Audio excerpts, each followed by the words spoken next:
ഹരേ കൃഷ്ണ. എല്ലാവർക്കും മാധവത്തിലേക്ക് സ്വാഗതം. ശ്രീമദ് മഹാഭാഗവതത്തിലെ കഥാഭാഗങ്ങളാണ് കഴിഞ്ഞ കുറച്ച് നാളുകളായി നമ്മൾ പറഞ്ഞുകൊണ്ടിരിക്കുന്നത്. ഇന്നലെ നമ്മൾ പറഞ്ഞത് കാളിയ മർദ്ദനമാണ്. കേൾക്കാത്ത എല്ലാവരും ആ കഥ കേട്ട് പ്രാർത്ഥിക്കണം. കാളിയ മർദ്ദനം കേട്ടു പ്രാർത്ഥിച്ചാൽ സകലവിധ പാപങ്ങളിൽ നിന്നും നമുക്ക് മോചനം ലഭിക്കുകയും ഭഗവാന്റെ അനുഗ്രഹം ധാരാളമായി നമുക്കുണ്ടാവുകയും ചെയ്യുമെന്നാണ് വിശ്വസിക്കുന്നത്. ഇന്ന് നമ്മൾ പറയാൻ പോകുന്ന മറ്റൊരു പ്രധാനപ്പെട്ട ഭാഗമാണ് പ്രലംബവധം. ശ്രദ്ധിച്ചു കേട്ടുകൊള്ളുക, അവസാനം വരെ കേട്ട് പ്രാർത്ഥിക്കണം. ഗ്രീഷ്മകാലം വന്നണഞ്ഞു. നദികളിലും പൊയ്കകളിലും വെള്ളം വറ്റിത്തുടങ്ങി. ചൂടുള്ള കാറ്റുകളും തനിയെ വീശിത്തുടങ്ങി. കരയിലെ പുല്ലുകളും ചെറുലതകളും ഉണങ്ങി കരിഞ്ഞു. അപ്പോഴും കൃഷ്ണനും ഗോപാലന്മാരും വൃന്ദാവനത്തിൽ പോയി ഗോക്കളെ മേച്ചുകൊണ്ടേയിരുന്നു. ഒരു ദിവസം രാമകൃഷ്ണന്മാരും കൂട്ടുകാരും കൂടി യമുനാ നദീതീരത്തിരുന്ന് കളിക്കുകയാണ്. വിനോദാർത്ഥം ഒരു തല്ലുയുദ്ധം നടത്തുവാൻ അവർ തീരുമാനിച്ചു.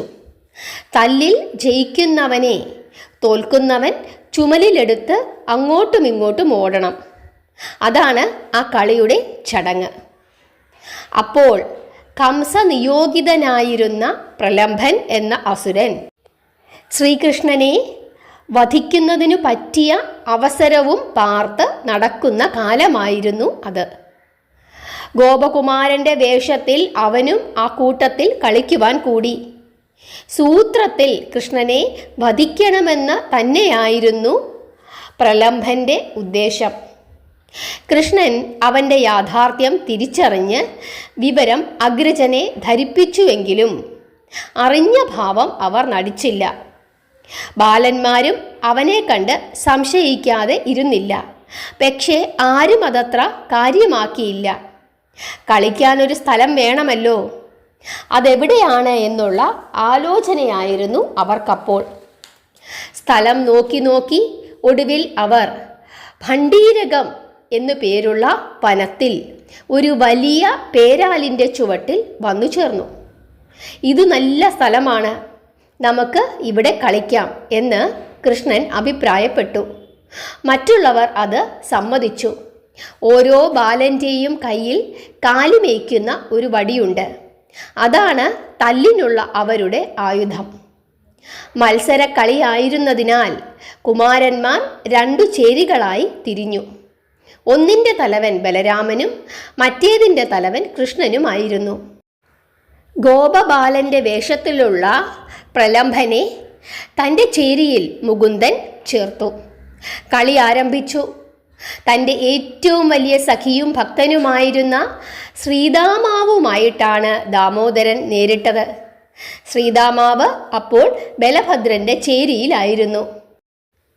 ഭക്തൻ്റെ മുമ്പിൽ സ്വയം തോറ്റ് ഭക്തനെ തൻ്റെ ചുമലിൽ വഹിക്കണമെന്ന് ഭക്തപ്രിയനായ കൃഷ്ണൻ നേരത്തെ തന്നെ തീരുമാനിച്ചിരുന്നു.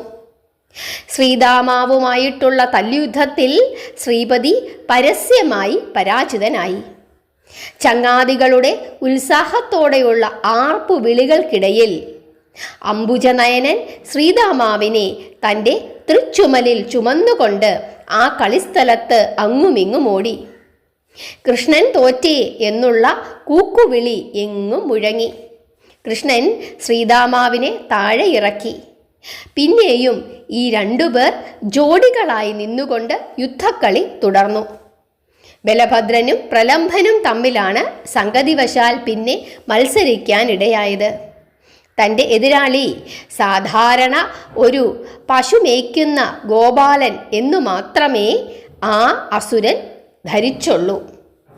അവർ തമ്മിൽ മല്ലടിച്ചുകൊണ്ട് നിൽക്കുമ്പോൾ മറ്റു കുമാരന്മാർ പരസ്പരം പറഞ്ഞു, എടാ, ഇവൻ നമ്മുടെ കൂട്ടത്തിൽ പെട്ടവനല്ലല്ലോ, പിന്നെ എങ്ങനെ നമ്മുടെ ചേരിയിൽ വന്നു ചാടി? കളിയുടെ രസത്തിൽ ആ സംഭാഷണത്തിന് വലിയ പ്രസക്തി ഉണ്ടായില്ല. ഒരാൾ അടിക്കുമ്പോൾ അപരൻ തൻ്റെ കയ്യിലുള്ള വടി കൊണ്ട് തടുക്കും. പിന്നെ അവർ ഇങ്ങോട്ടടിക്കുമ്പോൾ അത് എതിരാളിയും തടുക്കും. പ്രലംഭനും രാമനും തമ്മിൽ നടന്ന മത്സരപ്പോരിൽ പ്രലംഭനെ രാമൻ അടിച്ചു വീഴ്ത്തി.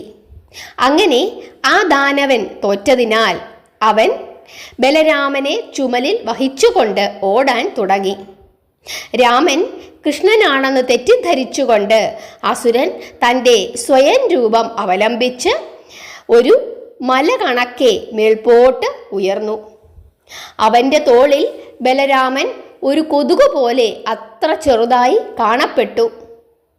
അവൻ്റെ ഭീകര രൂപം കണ്ട് ബാലന്മാർ അമ്പരന്നു. ആ സമയം കൃഷ്ണൻ മേൽപോട്ട് നോക്കി രാമൻ്റെ നേർക്കൊന്ന് കടാക്ഷിച്ചു. തന്നെ ചുമക്കുന്നവൻ മായാവിയായ ഒരു അസുരനാണെന്ന് ബലരാമൻ മനസ്സിലാക്കി. തൽക്ഷണം തന്നെ തൻ്റെ മുഷ്ടി ചുരുട്ടി ആ അസുരൻ്റെ ശിരോമധ്യത്തിൽ ആഞ്ഞടിച്ചു. ആ മുഷ്ടി പ്രഹരമേറ്റ് പ്രലംഭൻ്റെ മൂർധാവ് പൊട്ടിത്തകർന്ന് ഒരു അഞ്ജന പർവ്വതമെന്നതുപോലെ അവൻ ചത്തുമലച്ച് നിലത്തു വീണു. ഗോപബാലന്മാർ രാമന്റെ ചുറ്റും വന്നുകൂടി ആളാം പ്രതി അവനെ ആലിംഗനം ചെയ്ത് സന്തോഷം പ്രകടിപ്പിച്ചു. കൃഷ്ണൻ അഗ്രജന്റെ കരപങ്കജം തടവി അതിന്മേൽ ചുംബിച്ച് ഒന്ന് പുഞ്ചിരിച്ചു. പടകളി കഴിഞ്ഞു തിരിച്ചു ചെന്നപ്പോൾ മേഞ്ഞുകൊണ്ടിരുന്ന പശുക്കളെ ഒന്നിനെയും കാണായികയാൽ കുമാരന്മാർ ആകെ പകച്ചുപോയി. പുല്ലുള്ള സ്ഥലം തേടി അവ വനത്തിൽ കടന്നിട്ടുണ്ടെന്ന് അവയുടെ കുളമ്പാടുകൾ നോക്കി അവർ മനസ്സിലാക്കി. കുറേ ദൂരം സഞ്ചരിച്ചതിനു ശേഷം മുരളീധരൻ തൻ്റെ പുല്ലാങ്കുഴലൂതി മധുരഗീതം മുതിർത്തു. കർണാനന്ദകരമായ വേണുഗാനം ശ്രവിച്ച് വനത്തിൽ മേഞ്ഞുകൊണ്ടിരുന്ന ഗോവൃന്ദങ്ങൾ പുളകമണിഞ്ഞ് അവിടെ ഓടിയെത്തി. ആപത്തു വരുന്നേരം കൂട്ടത്തോടെ എന്നതുപോലെ അപ്പോൾ പെട്ടെന്നൊരു കാട്ടുതീയും അവിടെ വ്യാപിച്ചു. ബാലന്മാർ ഭയപ്പെട്ട് കൂട്ട നിലവിളി തുടങ്ങി. നിങ്ങളെല്ലാവരും കണ്ണടച്ചുകൊണ്ട് നിൽക്കുക, ഞാൻ പറയുമ്പോഴേ കണ്ണു തുറക്കാവൂ, ഞാൻ തീ കെടുത്തിത്തരാമെന്ന് കൃഷ്ണൻ പറഞ്ഞപ്പോൾ അവരെല്ലാവരും അതനുസരിച്ച് കണ്ണുകൾ പൂട്ടി നിന്നു. അഗ്നിക്കാധാരഭൂതനായ ശ്രീഹരി നിമിഷം കൊണ്ട് ആ അഗ്നിയെ മുഴുവനും പാനം ചെയ്തു. അങ്ങനെ അഗ്നിയെ ഭഗവാൻ ഇല്ലാതാക്കി. രണ്ടാമത്തെ പ്രാവശ്യമാണ് ഗോപന്മാരെ രക്ഷിക്കുന്നതിന് വേണ്ടി ഭഗവാൻ പാവകനെ പാനം ചെയ്യുന്നത്. എന്തിനു വേണ്ടി ആ കാട്ടുതീ അപ്പോഴുണ്ടായി? ഭഗവാന്റെ ലീലാവിലാസങ്ങളെന്നേ അതിന് ഒരു ന്യായം പറയാനുള്ളൂ. കൃഷ്ണനിൽ കൂടുതൽ ഭക്തിയും വിശ്വാസവും ഗോപന്മാർക്കുണ്ടാകുന്നതിന് അത് ഉപകരിച്ചു. കൃഷ്ണൻ വിളിച്ചു പറഞ്ഞപ്പോൾ കൂട്ടുകാർ കണ്ണുകൾ തുറന്ന് ചുറ്റും മിഴിച്ചു നോക്കി. അഗ്നിയുടെ യാതൊരു ലാഞ്ചന പോലും അവിടെയില്ല. കൃഷ്ണ, നീ എങ്ങനെ തീ കെടുത്തി എന്നവർ ചോദിച്ചപ്പോൾ അതിനുള്ള മറുപടി ഒരു മന്ദഹാസമായിരുന്നു.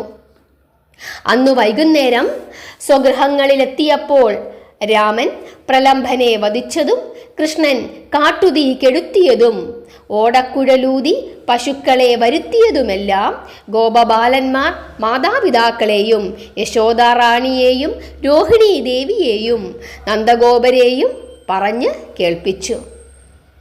ഹരേ കൃഷ്ണ. ഇതാണ് ശ്രീമദ് മഹാഭാഗവതത്തിൽ ഭക്തിയോടുകൂടി വർണ്ണിച്ചിരിക്കുന്ന പ്രലംഭ വധം.